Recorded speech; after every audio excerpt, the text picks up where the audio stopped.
Hi friends, చాలామంది అనుకుంటారు neck పెద్ద కట్ చేయడం వల్లనే భుజం జారుతుందేమో, మళ్ళీ చంక టైట్ కావడం వల్లనే భుజం జారుతుందేమో, మళ్ళీ వేల కింద పక్కల కుట్లు వేయడం సరిగా రాకనే భుజం జారుతుందేమో, మరి నెక్కుల ఫాల్ట్ చేసినామేమో, బ్లౌజ్ అస్సలు కుదురుతలేదు, మా భుజం ఎందుకు జారుతుందో ఏమో, ముందు భాగంలో ఏం తప్పు చేసినామో వెనక భాగంలో ఏం తప్పు చేసినామో అనుకుంటారు కదా.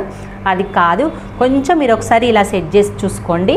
మన షోల్డర్ మిడిల్ పాయింట్ కాకుండా ఏ బ్లౌజ్ అయినా మీరు మిడిల్ పాయింట్ అస్సలు చూసుకోకండి.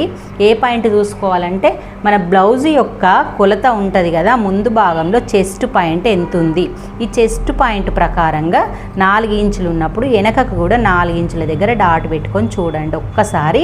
ఈ డాట్ పర్ఫెక్ట్ ఉండడం వల్ల మనకు భుజం కూడా జారది. అందుకని ముందు భాగం chest point plus back part ఈ డాటు 2 కలవడం వల్ల బ్లౌజ్ అనేది బాడీకి అద్దినట్టు ఇట్లా అతుక్కుంటుంది అన్నట్టు, దానివల్ల కూడా మనకు భుజం జారది. నువ్వు ఇక్కడ ఎంత నెక్కు డీప్ పెట్టినా కానీ మనకి భుజం జారది. ఒక్క చిన్న ట్రిక్ మీరు ఫాలో అయితే మాత్రం తెలుస్తుంది. మీరు ఫాలో అయ్యి చూడండి, నాకు కామెంట్ చేయండి ఒక్కసారి మీకు ఏమైనా లాజిక్ అర్థం అయ్యి ఉంటే. ఓకే, మీకు ఏమైనా అర్థం కాకపోతే మళ్ళీ నాకు కామెంట్ చేయండి. ఓకే ఫ్రెండ్స్, మరి బాయ్.